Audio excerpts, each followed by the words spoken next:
Rancangan Santapan Jiwa My Quran Time ini dibawakan oleh MFDM Group of Companies, 3Q Equestrian dan Fraser Valley Kuala Kubu Baru.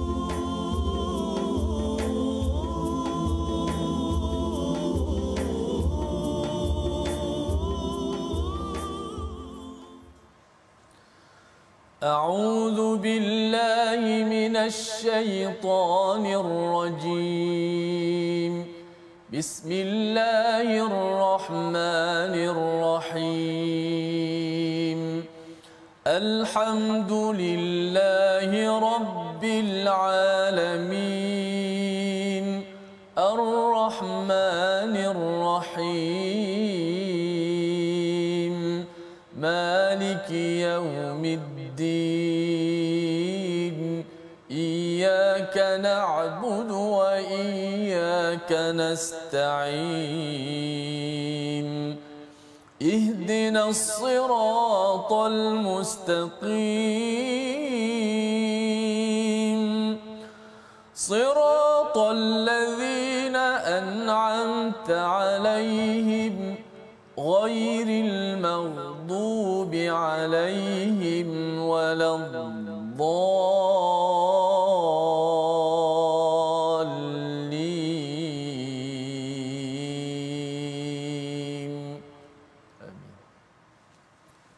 Assalamualaikum warahmatullahi wabarakatuh. Alhamdulillah wassalatu wassalamu ala Rasulillah wa ala alihi wa sahbihi wa man walah, amma ba'. Alhamdulillah kita bertemu dalam My Quran Time, baca faham amal. Apa khabar semua penonton-penonton di rumah, di Facebook? Seperti biasa kita bantu untuk share, kita sebarkan majlis ilmu kita.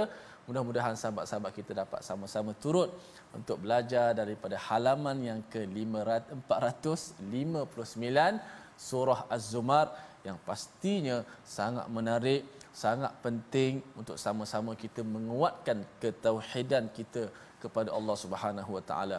Bila tauhid kita kuat, bila kita mantap dengan ilmu pengetahuan, maka tenanglah kehidupan kita di dunia ini sehingga kita mampu melangkah dalam kehidupan dengan penuh selesa dan bahagia, insya-Allah taala. Baiklah sahabat-sahabat, kita baca doa sedikit. Subhanaka la ilma lana illa ma 'allamtana innaka antal alimul hakim.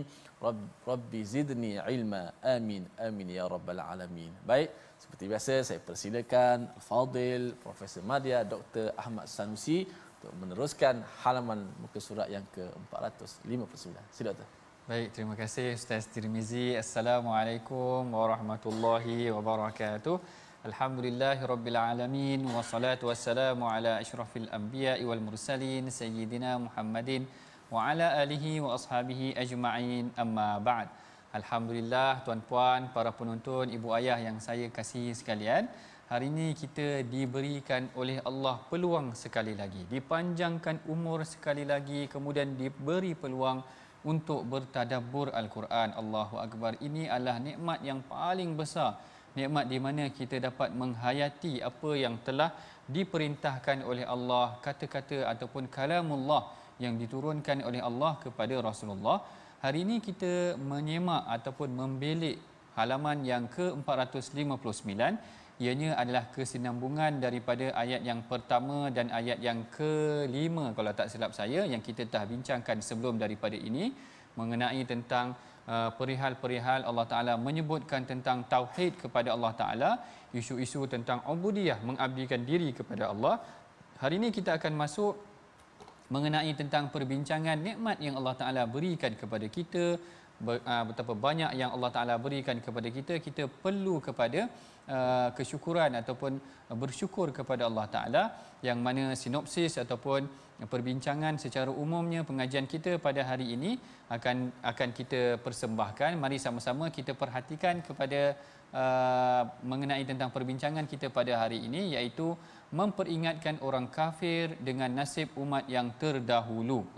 Yang ini sebenarnya sinopsis yang umum yang kita boleh sampaikan ataupun simpulkan dalam pengajian kita daripada halaman yang ke-459 iaitu banyak sebenarnya perinciannya yang akan kita tengokkan. Sebenarnya semuanya adalah peringatan buat orang-orang kafir, kerana Al-Quran ataupun surah Az-Zumar ini diturunkan sebelum hijrah, memberikan peringatan kepada orang Quraisy bagaimana nikmat yang Allah Ta'ala berikan kepada kita sebenarnya banyak, mengapa perlu kita kufur kepada Allah Ta'ala. Baik, sebelum kita meneruskan perbincangan kita daripada ayat 6 ke 10 ini, kita sama-sama bacakan dahulu tuan-puan. Mudah-mudahan dengan pembacaan kita ini menenangkan jiwa kita, bahkan melahirkan rasa syukur kita kepada Allah Ta'ala kerana telah diberikan peluang untuk menghayati dan bertadabbur, bahkan mempraktikkan apa yang mudah-mudahan Allah Ta'ala telah turunkan kepada Rasulullah sallallahu alaihi wasallam. Baik, dalam sesi yang pertama ini kita akan bacakan ayat yang ke-6 sehingga ayat yang ke-7 yang akan dibimbing oleh Ustaz Tirmizi kita. Silakan Ustaz. Baik, alhamdulillah, terima kasih Fadil Doktor yang sentiasa semangat dan ceria untuk menceriakan kita semua dengan ayat-ayat Al-Quranul Karim, tadabburnya, masya-Allah. Baik sahabat-sahabat, 2 ayat aja tapi kat separuh muka juga. 2 ayat, iaitu ayat ke-6 ke-7.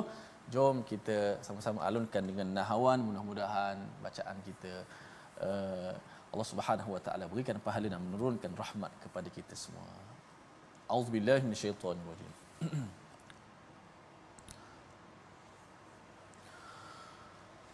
Khalaqakum min nafsin wahidatin thumma ja'ala minha zawjaha ثم جعل منها زوجها وأنزل لكم من الأنعام 8 أزواج يخلقكم في بطون أمهاتكم خلقا من بعد خلق في ظلمات 3 ذلكم الله ربكم له الملك لا إله إلا هو فأنى تصرفون إن تكفروا فإن الله غني عنكم ولا يرضى لعباده الكفر وإن تشكروا يرضه لكم ولا تزر وازرة وزر أخرى ثم إلى ربكم مرجعكم فينبئكم بما كنتم تعملون إنه عليم بذات الصدور. Sadaqallahul azim. Sadaqallahul azim. Dan pada ayat yang ke-6 Allah Taala berfirman, Dia menciptakan kamu daripada diri yang satu, iaitu daripada Adam, kemudian daripadanya Dia menjadikan pasangannya dan Dia menurunkan 8 pasang haiwan ternakan untuknya. Dia menjadikan kamu di dalam perut ibumu, kejadian demi kejadian dalam 3 kegelapan. Yang berbuat demikian itu adalah Allah Tuhan kamu, Tuhan yang memiliki kerajaan, tidak ada Tuhan selain Dia, maka mengapa kamu dipalingkan? Mengapa kamu dapat dipalingkan? Baik, perhatikan ayat yang pertama daripada halaman yang ke-459 ini menceritakan seperti mana yang kita bincangkan tadi, iaitu menceritakan kepada kita tentang nikmat yang Allah Ta'ala berikan kepada kita. Kalau tuan-puan perhatikan bagaimana ini yang disebutkan oleh Syekh Tantawi di dalam tafsirnya, menceritakan bagaimana Allah Ta'ala menyebutkan tentang kejadian Adam itu menggunakan kalimah khalaqa. Kalimah khalaqa, dan kemudian Allah Ta'ala menyebutkan tentang kejadian pasangannya pula disebutkan menggunakan perkataan ja'ala. Tengok beza dekat situ. Yang ni dijelaskan oleh Syekh Tantawi. Dia kata khalaqa ini adalah seakan-akan memberikan pengertian bahawa Allah Ta'ala menjadikan Adam itu daripada perkara yang tidak ada. Lalu digunakan perkataan khalaqa, iaitu sesuatu yang dijadikan memang daripada tidak ada perkara yang ada kepada ada. Nabi Adam tidak ada sebelum itu, diadakan dengan menggunakan perkataan khalaqa, khalaqakum min nafsin wahidah. Dia menjadikan kamu semua daripada jiwa yang satu, iaitu daripada Adam itu sendiri. Kemudian Allah Ta'ala kata thumma ja'ala minha. Bila ja'ala ini menurut Syekh Tantawi, sebahagian ulama menafsirkannya, dia kata seakan-akan perkataan ja'ala itu adalah dijadikan, iaitu daripada pasangannya. Sebab itu digunakan dua verb ataupun dua kata kerja yang berbeza. Yang ini menurut pandangan Syekh Tantawi di dalam tafsirnya, Tafsir Al-Wasit. Kemudian disebutkan juga wa anzala lakum minal an'ami thamaniyata azwaj, iaitu disebutkan bahawa Allah Ta'ala menurunkan ternakan, haiwan ternakan yang 8 pasang, iaitu yang berpasang-pasang. Apakah yang dimaksudkan dengan wa anzala lakum minal an'am? Yang ini juga telah dibincangkan ataupun diceritakan oleh Syekh Tantawi bahawa seakan-akan ketika mana Allah Ta'ala menjadikan Nabi Adam di syurga, sebenarnya telah disediakan segala nikmat juga di dalam syurga, daripada ternakan, daripada unta, haiwan-haiwan ternakan, lembu, kambing dan sebagainya. Dan apabila diturunkan Nabi Adam itu ke muka bumi, lalu diturunkan bersama dengan Adam itu ataupun bersama dengannya diturunkan nikmat itu antara hikmah mengapa Allah Ta'ala dikatakan menggunakan lafaz wa anzalalakum minal an'am, lalu diturunkan kepada kamu, iaitu mengenai tentang diturunkan nikmat-nikmat. Barangkali juga yang dimaksudkan dengan wa anzala, seperti mana Allah Ta'ala menurunkan air itu, iaitu hujan itu, menggambarkan tentang segalanya yang diturunkan oleh Allah Ta'ala ini akan memberikan satu nikmat kepada manusia daripada sumber yang satu, iaitu daripada Allah Ta'ala. Tuhan yang maha tinggi menurunkan kepada manusia, menunjukkan kepada kita, kita sebenarnya hamba yang mengabdikan diri kepada Allah. Lalu Allah Ta'ala menyebutkan nikmat-nikmat ini. Allah Ta'ala menceritakan tentang asal usul kejadian manusia di dalam perut ibunya selama beberapa peringkat. Ini semua menunjukkan tentang bukti kebesaran Allah. Lalu di penghujung ayat yang ke-6, Allah Ta'ala tanya kita tuan-puan. Allah Ta'ala kata fa'anna tusrafun. Jadi bagaimana kamu memalingkan diri kamu? Maknanya seakan-akan kenapalah kamu berpaling? Kalau kamu perhatikan dekat diri kamu sahaja, kamu tahu dah bahawa kita ni tidak dijadikan secara sendiri. Kan kadang-kadang orang yang menafikan Allah Ta'ala, dia kata tak, manusia dijadikan sendiri. Saya suka seorang ustaz ataupun seorang guru dahulu, dia memberikan perumpamaan yang menarik. Dia kata ada orang kata manusia ini sebenarnya dijadikan sendiri, ibunya menjadikan dia, dia lahir. Jadi tidak ada Tuhan sebenarnya yang menjadikan dia, dia kata. Tetapi kalau kita fikir, dia kata satu jenis item itu ataupun satu jenis perkara itu tidak boleh menjadikan perkara yang lain dengan dirinya sendiri. Macam mana saya nak cakap sebagai contoh? Kalau macam sebiji kuih itu tidak boleh menjadikan kuih yang lain. Dia kena orang lain yang buat. Ataupun telefon ini, maknanya telefon ini yang buatnya orang, bukan telefon ni buat diri dia sendiri. Dia bagi analoginya begitu. Jadi dia kata begitu juga dengan manusia. Kalau orang kata manusia ini yang menjadikan dirinya sendiri ataupun menjadikan orang lain, tengok teknologi hari ini. Macam-macam cuba dibuat daripada manusia untuk mencipta manusia yang lain, tetapi sukar sebenarnya tuan-puan. Yang menciptakan tulang belulang ataupun nadi-nadi, salur-salur darah ini semua secara kompleks ini, siapa yang menjadikan ini? Masya Allah. Sebab tu Allah Ta'ala kata wa fi anfusikum afala tubsirun. Dan dalam jiwa diri kamu sendiri ini, tidakkah kamu perhatikan bahawa ini adalah nikmat yang besar yang Allah Ta'ala berikan kepada kita? Lalu kenapa kamu berpaling? Kenapa kamu berpaling? Lalu di sini Allah Ta'ala ingatkan diri kita. Dah Allah Ta'ala tanya tadi, Allah Ta'ala kata in takfuru fa innallaha ghaniyun ankum. Iaitu Allah Ta'ala kata sekiranya kamu ingkar, sekiranya kamu kufur, Allah Ta'ala tak memerlukan kamu. Allah, malu kita tuan-puan. Sebenarnya yang kita yang berhajat, yang memerlukan kepada Allah, sedangkan Allah Ta'ala tidak memerlukan kepada kita tuan-puan. Allah Ta'ala tegur secara direct di sini, tak malu ke kita kalau kita kufur kepada Allah Ta'ala, kerana Allah Ta'ala tak memerlukan kita. Bahkan Allah Ta'ala kata wala, dalam masa yang sama Allah Ta'ala ingatkan juga wala yarda li'ibadihil kufr, dan Allah Ta'ala tidak redha terhadap hamba-hambanya yang kufur. Yang ini yang kemuncaknya Allah Ta'ala kata wa in tashkuru yardahu lakum. Yang ni kita dah bincang sebelum ini. Sekiranya kamu bersyukur, Allah Ta'ala akan redha kepada kamu. Tengok kalau ayat sebelum tu wala yarda li'ibadihil kufr.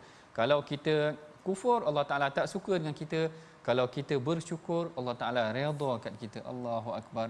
Nikmat apa lagi yang kita inginkan kalau bukan kerana redha Allah Ta'ala. Jadi sebenarnya highlight dia, poin dia juga sebenarnya kat sini tuan-puan, bahawa kalau kita bersyukur, Allah Ta'ala akan redha dengan kita. Yang ni yang kita telah sebutkan sebelum daripada ini. Sebenarnya sifat syukur ini yang ingin diterapkan. Ayat yang ke-6 diceritakan tentang nikmat-nikmat manusia, nikmat kejadian manusia, nikmat tentang haiwan-haiwan, nikmat tentang bagaimana manusia dijadikan, kemudian dilahirkan dalam muka bumi ini. Kemudian Allah Ta'ala kata, macam mana kamu boleh kufur sedangkan yang beri ini semua adalah Allah Ta'ala.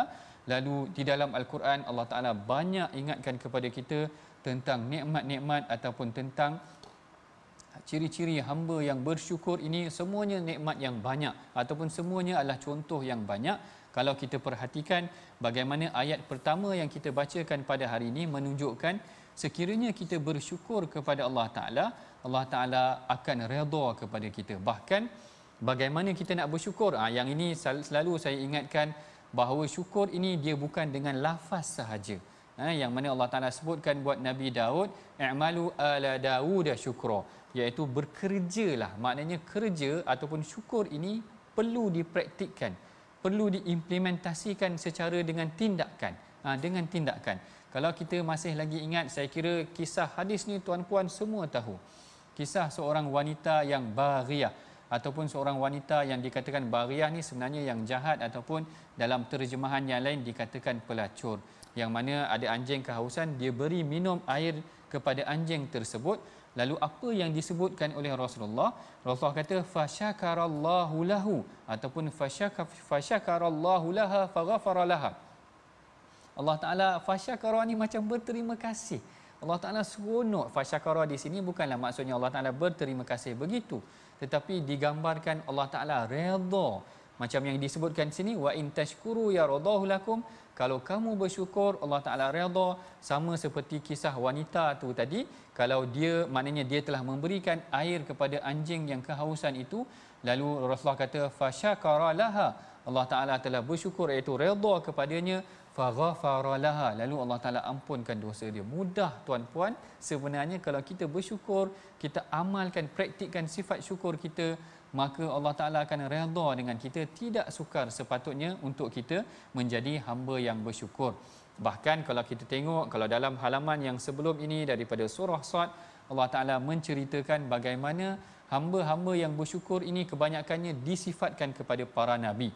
Yang ini Allah Ta'ala sebutkan tentang kisah-kisah terdahulu, kisah-kisah dalam surah-surah yang lain. Sama juga Allah Ta'ala menyatakan zurriyatan man hamalna ma'a Nuh innahu kana 'abdan syakura. Nabi Nuh orang yang bersyukur, Nabi Ibrahim orang yang bersyukur. Nikmat-nikmat ini ditunjukkan ataupun kaedah bersyukur ini ditunjukkan oleh para nabi, menggambarkan bahawa perlunya kita bersyukur, mencontohi para nabi, dan kita akan menggapai keredaan daripada Allah Ta'ala itu sendiri. Bahkan kalau kita perhatikan juga bagaimana sifat syukur ini boleh menjauhkan kita daripada azab Allah Ta'ala. Sebenarnya nampak macam simple, tetapi siapa yang bersyukur, Allah Ta'ala akan jauhkan dia daripada azab Allah Ta'ala. Allah Ta'ala kata ma yaf'alullahu bi'adzabikum in syakartum wa amantum. Allah Ta'ala tidak akan mengazab kamu, memberikan kamu azab in syakartum, sekiranya kamu bersyukur. Maknanya tinggi nikmat syukur ni. Kalau kita bersyukur, Allah Ta'ala redha kat kita. Kalau kita bersyukur, Allah Ta'ala memberikan kita anugerah yang lain. Dan kalau kita bersyukur, Allah Ta'ala akan jauhkan kita daripada azab Allah Ta'ala. Bahkan kalau kita bersyukur, Allah Ta'ala akan tambah rezeki kita. Yang ni ayat ni semua orang tahu. Wa idz ta'adzana rabbukum la in syakartum la azidannakum. Kalau kamu bersyukur, kami akan tambah nikmat kamu, kami akan tambah lagi. Ini adalah keperluan yang kita perlu faham dan tadabbur daripada ayat mengenai tentang perkataan syukur ini. Wa in tashkuru yaradahu lakum, sekiranya kamu bersyukur maka Allah Taala akan redha dengan kita. Baik, kita dah masuk kepada sesi perbincangan, hampir kepada sesi perbincangan yang kedua. Sebelum itu tuan-puan, mari sama-sama kita perhatikan dahulu perkataan pilihan kita pada hari ini iaitu perkataan khala, iaitu khawala, yang membawa maksud menjaga, iaitu menganugerahkan. Yang mana perkataan khala ataupun khawala ini disebutkan sebanyak 8 kali di dalam Al-Quran, yang mana Allah Ta'ala menceritakan ataupun menyebutkan tentang anugerah, iaitu yang diberikan kepada kita, tentang nikmat-nikmat dan sebagainya. Baik, itu adalah perbincangan pada peringkat awal mengenai tentang sesi awal perbincangan kita, yang mana Allah Ta'ala ingatkan kepada kita nikmat yang diberikan kepada kita, kemudian bagaimana nikmat yang diberikan daripada ternakan, haiwan-haiwan, kejadian ini semua. Lalu Allah Ta'ala tanya kita, kenapa kamu berpaling dan kenapa kamu kufur kepada Allah Ta'ala? Kalau kamu bersyukur, Allah Ta'ala akan memberikan nikmat yang lagi banyak, Allah Ta'ala akan redha kepada kamu, dan Allah Ta'ala akan jauhkan kamu daripada azab api neraka. Oleh yang demikian tuan-puan, kita akan berehat dahulu dalam sesi yang pertama ini. Kita bertemu lagi selepas daripada ini insya-Allah. Jangan ke mana-mana.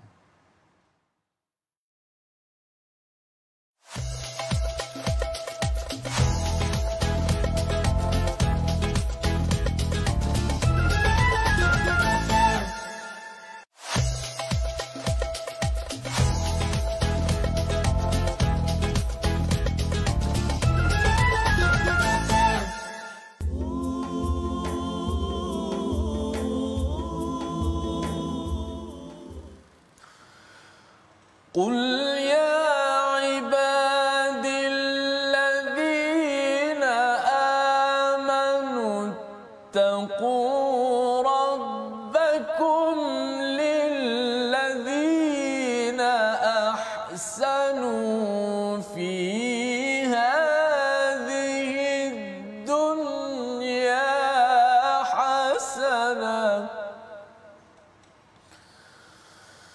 وأرض الله واسعة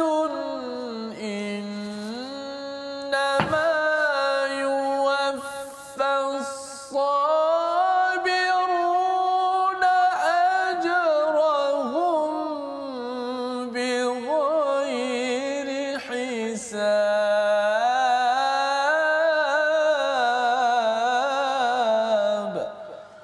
Katakanlah wahai Muhammad, wahai hamba-hambaku yang beriman, bertakwalah kepada Tuhanmu. Bagi orang-orang yang berbuat baik di dunia akan beroleh kebaikan. Dan bumi Allah itu luas, hanya orang-orang yang bersabar yang disempurnakan pahala tanpa batas. Mudah-mudahan Allahumma ja'alna minas sabirin. Rabbana afrigh alaina sabra. Wahai Tuhan kami, kurniakanlah kepada kami sifat sabar. Kerana sifat sabar itulah merupakan bekalan yang kuat untuk seorang hamba dan juga seorang pendakwah untuk menyampaikan kebenaran. Mudah-mudahan. Terima kasih pada sahabat-sahabat. Terus dalam My Quran Time baca faham amal. Jom sedikit masa tajwid. Kita lihat slide kita pada kali ini. Ayat mana yang kita nak ambil contoh? Ya, ayat yang ke-8. Qul tamatta' bi kufrika qalila.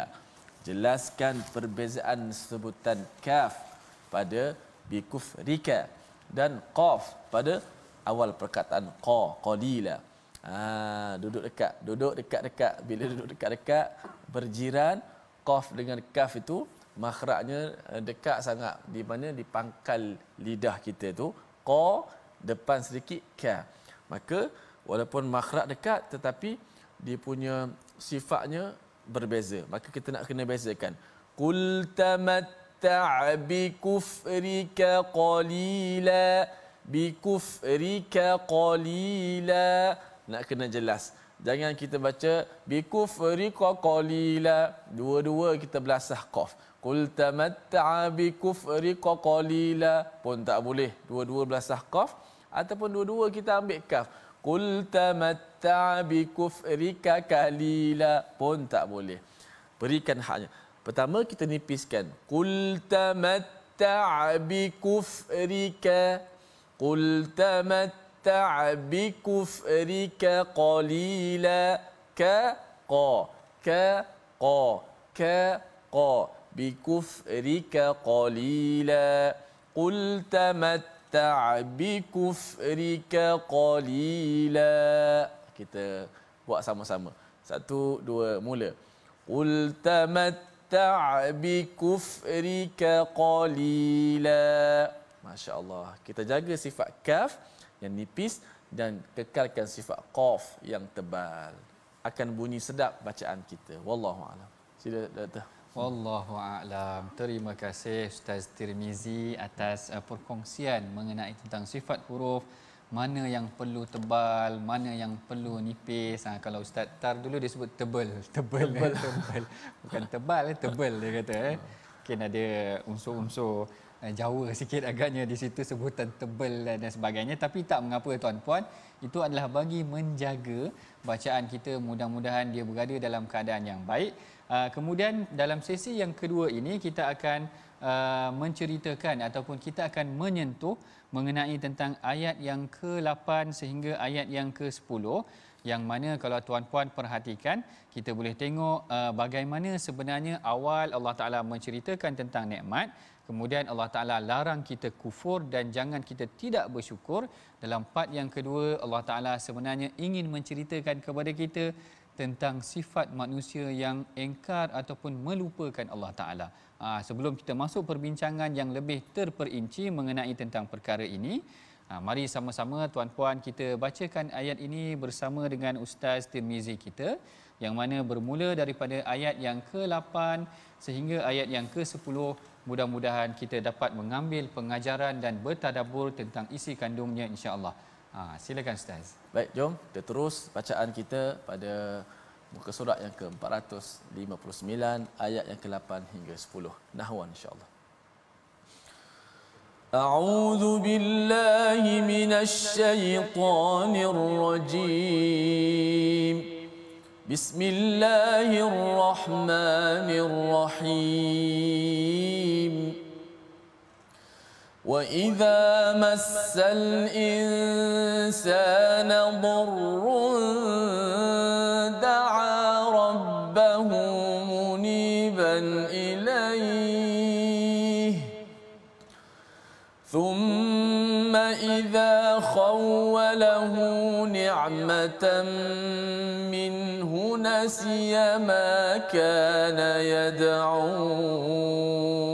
ilayhi min qabl وجعل لله أندادا ليضل عن سبيله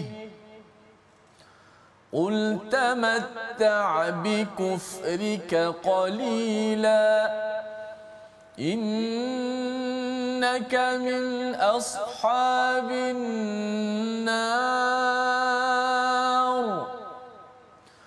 أمن هو قانت آناء الليل ساجدا وقائما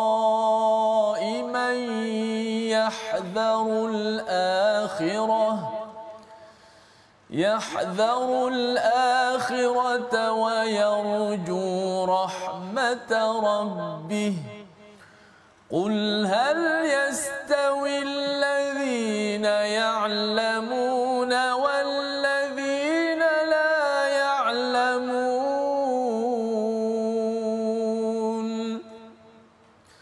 إنما يتذكر أولو الألباب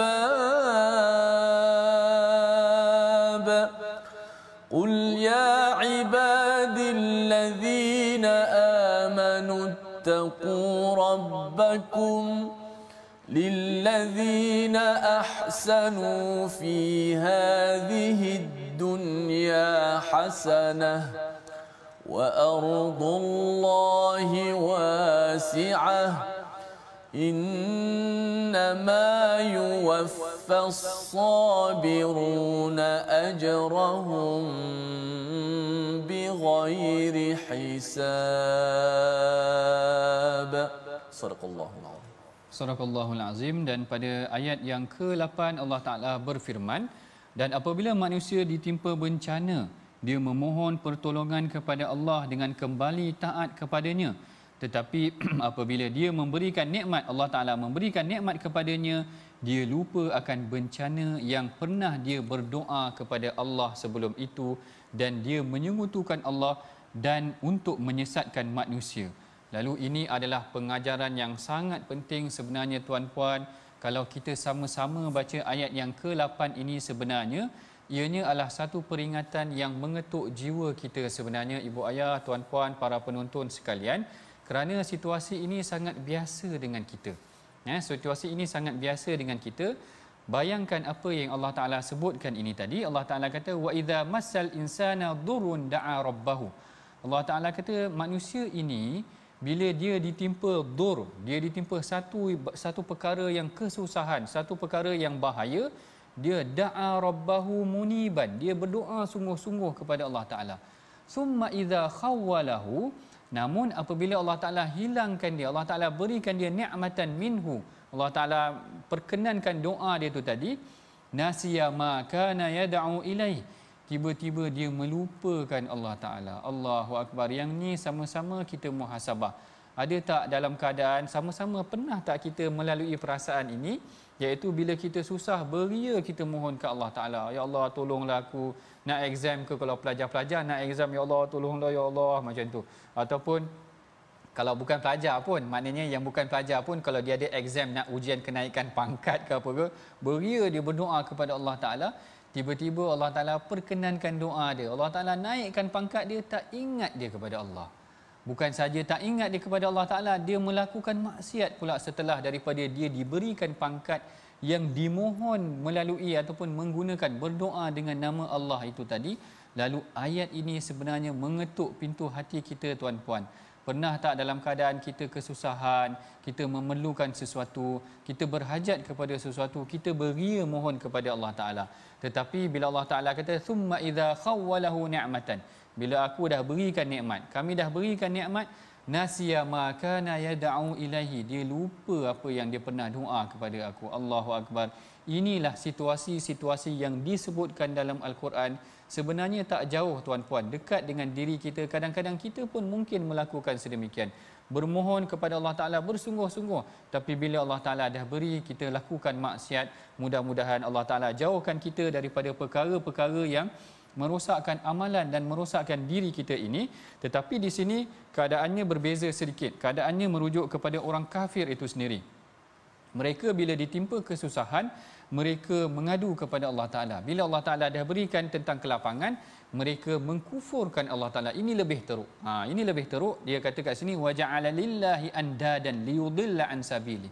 Mereka bukan sahaja menjadikan Allah itu ada sekutu, mereka mensyirikkan Allah Ta'ala, bahkan liyudilla an sabilih, mereka menggunakan elemen ataupun kaedah tersebut untuk menjauhkan diri ataupun menjauhkan manusia daripada Allah Ta'ala. Inilah serendah-rendah kejadian manusia. Bila Allah Ta'ala dah beri nikmat, dia gunakan nikmat itu untuk jauhkan dirinya kepada Allah Ta'ala. Kita minta kepada Allah Ta'ala mudah-mudahan dijauhkan kita daripada sifat-sifat sedemikian. Dan kalau tuan-puan perhatikan juga beberapa kisah ataupun beberapa perkataan yang menyebutkan tentang sifat lupa ini di dalam Al-Quran, pada kebiasaannya dia datangkan dengan lupa kepada nikmat Allah Ta'ala, ataupun seakan-akan kita sengaja lupa kepada apa yang pernah Allah Ta'ala berikan kepada kita. Kita sama-sama tengok di sini sebagai contoh, macam dalam surah Taha. Dalam surah Taha Allah Ta'ala kata, kadzalika atatka ayatuna fanasitaha. Begitulah kami dah bagi nikmat kami, lalu engkau lupakan tentang nikmat tersebut. Wa kadzalikal yauma tunsa. Nanti pada hari akhirat Allah Ta'ala akan lupakan kau. Bayangkan tuan-puan, kita memerlukan Allah Ta'ala nanti pada hari akhirat, kita memerlukan syafaat Rasulullah pada hari akhirat, tiba-tiba kita dibangkitkan, Allah Ta'ala tak pandang pun kita. La yanzuru ilaina, Allah Ta'ala tak tengok kita, Allah Ta'ala tak kasihan kat kita. Masya Allah, ini sangat menakutkan. Kemudian dalam surah Hasyar juga Allah Taala kata wala takunu kallazi nasullaha fa ansahum anfusahum. Sebenarnya orang yang melupakan nikmat Allah Taala ini, tengok apa Allah Taala sebut yang pertama dalam surah Taha tu tadi, sebenarnya kalau dia lupa Allah Taala di muka bumi, dia tidak bersyukur kepada Allah Taala, maka Allah Taala akan melupakan dia pada hari akhirat. Ini yang paling menakutkan kita. Kita lupa Allah Taala di dunia ini, esok ke hari akhirat Allah Taala akan tak endah buat lupa tentang kita. Allahu Akbar, tak ada tempat pergantungan kita kepada Allah. Manakala yang kedua Allah Taala kata sebenarnya mereka yang melupakan Allah Taala, dia melupakan dirinya sendiri. Yang kedua begitu. Allah Taala kata wala takunu kallazina nasullaha fa ansahum anfusahum. Jangan jadilah kamu seperti orang yang melupakan Allah Taala, sebenarnya dia melupakan diri dia sendiri kerana diri dia yang berhajat ataupun memerlukan Allah Taala. Itu yang penting. Yang pertama, orang yang lupakan Allah Taala ini, dia sebenarnya akan menyebabkan Allah Taala akan lupakan dia pada hari akhirat. Yang keduanya, dia sebenarnya menjatuhkan dirinya sendiri. Dan yang ketiganya, orang yang melupakan Allah Taala ini, dia akan mendekatkan dirinya dengan azab Allah Taala. Tengok apa yang Allah Taala sebutkan dalam surah Jasiyah, fazuqu bima nasitum liqa'a yaumikum hadza. Rasakanlah apa yang kamu lupakan terhadap pertemuan pada hari ini. Jadi kalau kita tengok kat sini, bukan sekadar lupa, tetapi buat lupa, bahkan mereka kufur kepada nikmat yang telah diberikan oleh Allah Ta'ala kepada mereka. Inilah yang menakutkan kita. Bahkan pada setiap hari Jumaat kita baca dalam surah Kahfi.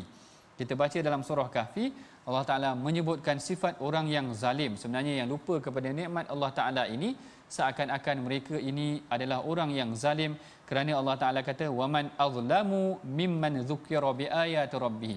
Dan siapakah orang yang lebih zalim daripada orang yang kita telah sebutkan ayat-ayat Allah. Kita dah sebutkan hari ini tentang nikmat-nikmat Allah Ta'ala yang diberikan, dikurniakan dalam Al-Quran ini. Kemudian fa'arada anha, dia berpaling daripada Al-Quran yang telah kita ingatkan ni, wa nasiya ma qaddamat yadah, dan dia melupakan apa yang telah dilakukan oleh tangan-tangan mereka. Inilah dia 4 kelemahan ataupun 4 kerugian bagi mereka yang melupakan Allah Ta'ala. Yang pertama, Allah Ta'ala akan lupakan dia pada hari akhirat. Yang kedua, sebenarnya dia melupakan dirinya sendiri, dia menjatuhkan dirinya yang sendiri. Yang ketiga, sebenarnya dia akan membawa seseorang itu lebih dekat kepada azab Allah Ta'ala. Dan yang keempat, sebenarnya dia adalah orang yang zalim. Jadi jangan kita, kalau Allah Ta'ala dah beri kita nikmat yang banyak, kita lupa untuk berzikir, bersyukur kepada Allah Ta'ala. Ini adalah perlakuan yang tidak baik. Kemudian dalam ayat yang seterusnya Allah Ta'ala sindir kita. Allah Ta'ala kata kul tamatta' bi kufrika qalilan. Okey, tak apa, Allah Ta'ala kata kamu bersenang-senanglah kamu. Yang ni takut kita Kalau mak kita cakap okey, tak apa. Kita pun dah gentar kalau mak kita kata tak apa. Macam ada satu bala yang akan turun lepas daripada itu. Kalau mak kata buatlah, buat, tak apa. Nanti ayah balik, habislah kau katakan macam tu. Yang ni Allah Ta'ala kata tak apa, kul tamatta' bi kufrika qalilan. Tak apa, kamu bersenang-senanglah dengan kekufuran kamu yang sedikit itu. Innaka min ashabin nar. Allah Ta'ala kata tak apa, sesungguhnya kau daripada ahli neraka. Kan tak tersentap kita tu. Mula-mula Allah Ta'ala kata tak apa, bersenang-senang, sesungguhnya kau daripada ahli neraka. Sebenarnya dianya adalah satu sentapan. Lalu setelah Allah Ta'ala ingatkan kita tentang sifat syukur, setelah Allah Ta'ala ingatkan kita jangan lupakan Allah Ta'ala di muka bumi ini, Allah Ta'ala ingatkan kita tentang sifat orang-orang yang baik. Yang ni yang disebutkan dalam ayat yang ke-9. Allah Ta'ala kata amman huwa qanitun ana al-laili sajida. Allah Ta'ala kata apakah kamu orang musyrik yang lebih beruntung ataupun orang yang bangun beribadah pada malam hari itu yang lebih beruntung. Qa'ima sajidan wa qa'ima yahdharul akhirata wa yarju rahmat rabbih. Kat sini dua sifat yang disebutkan di dalam ayat ini. Yang pertama, dia mendirikan malam dengan sujud dan qiyamul lail itu, dan yang keduanya yahdharul akhirah, kerana dia takut pada hari akhirat. Yang keduanya yarju rahmat rabbi, dengan berharap, dia mengharapkan rahmat daripada Allah Ta'ala.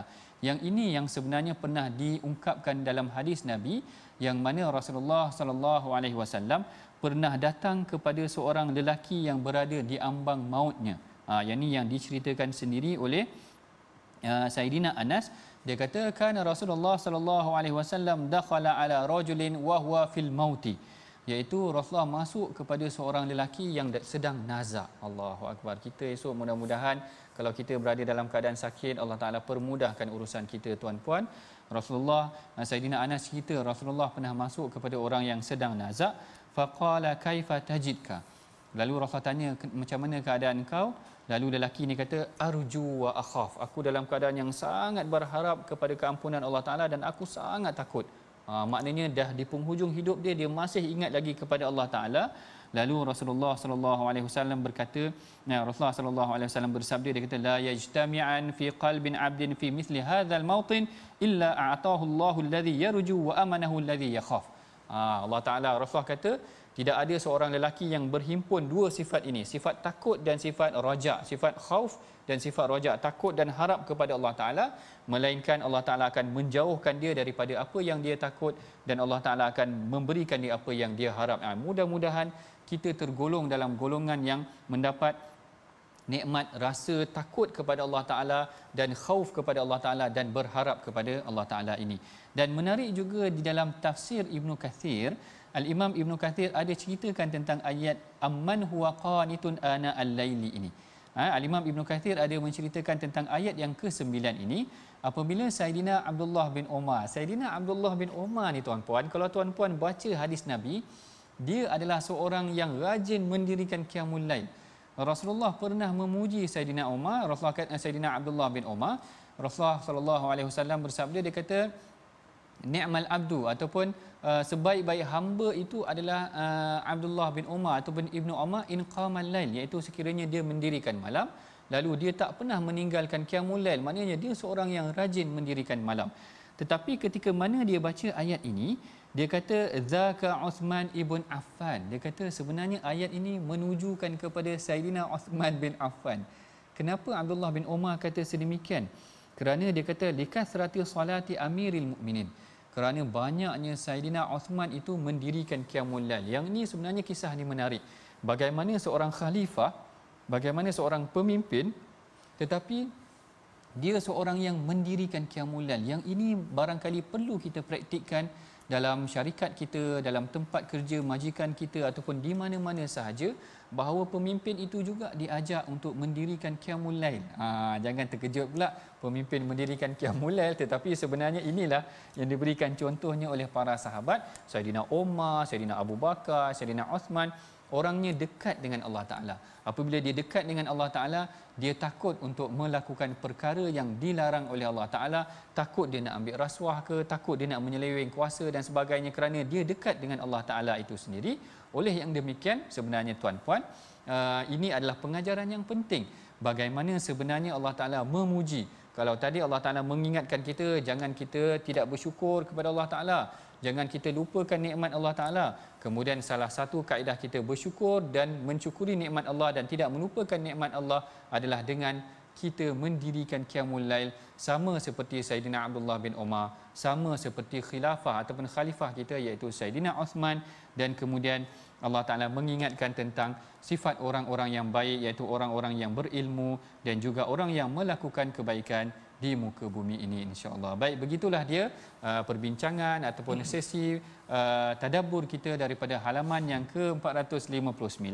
Dan sebelum kita mengakhiri perbincangan kita, mari sama-sama kita perhatikan dahulu resolusi pengajaran yang boleh kita amalkan, praktikkan dalam kehidupan kita daripada halaman yang ke-459 ini, iaitu yang pertama, kita hendaklah menghayati asal usul kejadian manusia agar tunduk kepada kebenaran. Ayat ini disebutkan dalam ayat yang ke-8 tadi tentang kejadian manusia. Yang mana yang keduanya adalah kita hendaklah bersyukur kepada Allah Ta'ala dan tidak kufur kepada Allah Ta'ala kerana Allah Ta'ala Maha mengetahui. Dan yang ketiga, seperti yang kita sebutkan tadi, iaitu kita mengharapkan rahmat daripada Allah dengan mendirikan ibadah seperti ibadah solat dan juga ibadah-ibadah yang lain. Begitulah dia tuan-puan pengajian kita pada hari ini. Mudah-mudahan Allah Ta'ala memberkati pengajian kita. Mari sama-sama kita berdoa. Mudah-mudahan Allah Ta'ala menjadikan kita dalam kalangan golongan yang bersyukur. Silakan Ustaz Tirmizi. Bismillahirrahmanirrahim. Alhamdulillah wassalatu wassalamu ala Rasulillah. narju rahmataka wa nakhsha 'adzabak ya Rahman ya Rahim. Ya Allah, kami mengharapkan rahmat-Mu ya Allah, dan kami sangat takut akan azab-Mu ya Allah. Ya Allah, kurniakanlah kedua-dua sifat dalam hati kami ya Allah. Ya Allah, kurniakanlah kedua sifat khauf, sifat takut dan sifat harap dalam hati-hati kami semua ya Allah. Ya Allah, jadikanlah kami orang yang sentiasa tetap bersyukur di atas nikmat-nikmat-Mu ya Allah. Beri kekuatan kepada kami untuk sentiasa kami sabar dalam kehidupan kami ini ya Allah. Amin ya rabbal alamin. Amin. Alhamdulillah, itulah muka surat 459 yang telah kita belajar banyak sekali kata-kata ataupun sifat-sifat yang penting yang perlu ada dalam diri umat Islam. Moga-moga kita menjadi umat yang kuat untuk berjuang sehingga kita bertemu dengan Allah Subhanahu Wa Taala. Kita mengajak semua untuk menyumbang dalam tabung gerakan Al-Quran. Moga-moga kita dapat memberi sesuatu manfaat kepada ummah, dan jangan lupa untuk sentiasa saksikan ulangan My Quran Time pada malam dan juga esok pagi. Mudah-mudahan kita semua dimuliakan dan dirahmati dengan Al-Quran. Bertemu kembali dalam My Quran Time, baca faham amal. Assalamualaikum.